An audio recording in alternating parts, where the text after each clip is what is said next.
I'm home. Yeah. They always ask me, Ali, what you so angry for, man? Why you always so upset? I tell them shit. There's a thin line between anger and hunger, my man. And I ride a unicycle down the middle.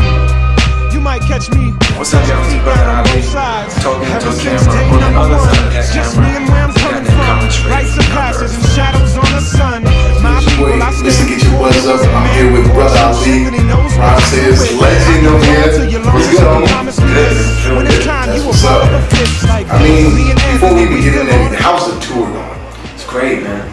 I haven't toured in 2 years. I haven't put an album out of 3. So I thought I was gonna have to come back after being so quiet for so long, and I was gonna have to build it back up again. And in some places I can see that there's a little bit of work to do, but for the most part, everybody's exactly where I left them. Like they're just still waiting. That's what's up. Yeah. And so I'm grateful for that, man. I feel really good.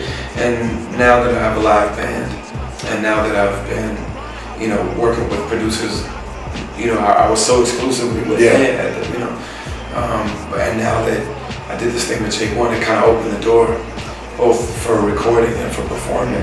But there's like so many opportunities that I can grow into now. So after doing this for 10 years, like to still feel like there's a lot of new ground to explore, and like I kind of feel like a new artist in a way. That's got to be a great feeling. It's dope, man. Most people don't last that long in rap, you know what I mean? Especially being underground, independent. Yeah. It's tough. So I mean, you brought it up about the band. What made you go that route? What made you decide, okay, this time I'm gonna rock with the band on tour? Yeah, well, I had a DJ for a long time, BK1, who was great, and he was my partner. Like, he was there from the very beginning of my career. He knew every word I ever said. He knew all the songs that never came out. You know what I mean? He knew what I was thinking before I said it. Yeah. And I couldn't find somebody that would be that kind of vibe again. So, I tried a couple different DJs. I figured it'd be the right time to give it a try. I figure if I'm ever gonna do it, now's the time. Yeah. So go ahead and give it a shot. Nah, I'm definitely looking. I think everybody's looking forward to hearing it and seeing it, because a live band just brings such a dope feeling to hip hop. Period. It just brings another element. And I take the original beat and just take the sample out. So I play the original, like drums and bass and sound effects and all that stuff, so that it still smacks like the original song. Just the sample isn't there, so the band is basically playing the sample, and then they add things and change things around and all that. That's what's up. You stated that you've been in the game for 10 years, and how hard that is to be underground, independent, but you put in enough work that any major label, I would have to imagine, any of the 4 major labels would want to scoop you up and really want to run with you. So is that a choice that you made to just stay underground, independent, or you just don't pique their interest because of the music you make? I mean, they like what they can present as new and hot. Yeah. You know what I mean? So I think maybe I missed my window for that. I don't know. You know what I mean? It's just not something that they all courted Atmosphere for a while. Yeah. They were all trying to sign Atmosphere. And Atmosphere kept saying, no, we want a label deal. We don't want an artist deal. Yeah. We want a label deal. And so eventually Warner Brothers did the distribution deal, you know what I mean? With Rhymesayers as a label. And I don't know. I think if I was going to do that, it probably would have been in like 2007. Yeah. You know what I mean?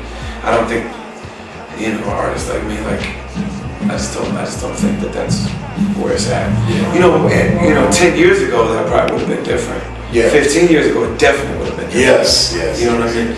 But now, for a label to do business on the level that they do and spend money on the level that they spend, they need to see a return on their investment that's more and more mass culture.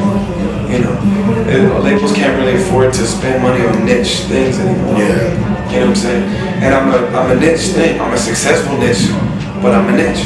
Yeah. You know what I mean? Well, at least you're comfortable in your own skin. So I think that's one thing artists always have a hard time doing, is just being comfortable in their own skin. And so you're able to do this. So that's dope, and you're successful at it. So that's really dope. You happen to be one of the few artists that I listen to now that makes music that really, I don't want to say means something, but you really attack the issues that's going on in our society now. You're not just talking about, well, this person's getting shot up in this hood, and you know, okay, then, yeah, that's real, but you're attacking more issues than just that, and your lyrics, I'm really speak about that. Whereas you, just these lyrics, terrorism is the war of the poor. Hold up a mirror so the script get flipped. Because when it's in reverse, it ain't wrong no more. Warfare is the terrorism of the rich. Who's the true gorilla when the bomb on your body killing innocent civilians? But a life is a life and a killer is a killer. You're at a desk chilling, push a button, kill a million. Those lyrics really, for me, spoke something because, yes, I'm not for terrorism, I'm not for killing, you know, innocent people, but I'm also not blind to the fact that America's going over to these countries and killing millions upon millions of people. What inspired you to really speak on that and really, you know, I don't want to say go out of the box, but it's taking a chance that there could be a huge backlash upon you from that. Yeah. I mean, well, those are the things I care about. I've always made music about the things I care about, and I think that's what everybody was doing. You know what I mean? But you know, it was put in me. It was put in me to understand and to care about, you know, power and privilege and oppression and suffering. You know, it was put in me to care about people. I was loved and I was cared for by people who didn't. I wasn't their blood. You know what I mean? They cared for me, and you know, so it made me. It just put that inside me to want to do that. And so those are the things I think about. Those are the things me and my friends talk about. Those are the, you know, the things that mean something to me.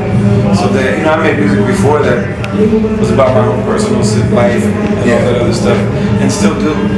But with this album, I wanted to talk about the things in the world. You know, you spend so much of your career as an artist saying, listen to me, listen to me, listen to me. And then you got people listening, it's like, okay, what do you have to say? What are you going to say? You know?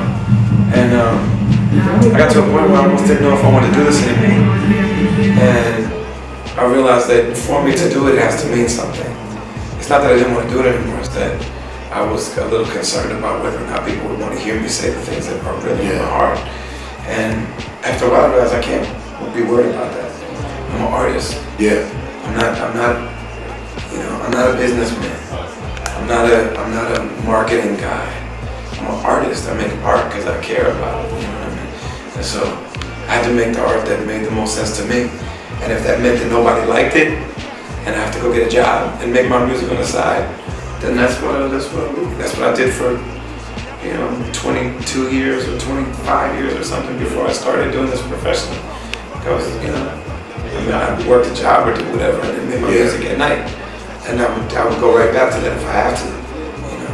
But like I said, I put this album out and just the cover art and stuff like that, I got some backlash. But once the album was out and people could hear the spirit that I give this stuff in, it's not a holier than thou kind of spirit. It really is like, it's from a position of really caring about people. And to say like, do we care about people or not? Because I do. So this is, if we care about people, this is what is obvious to me as a way of viewing the world.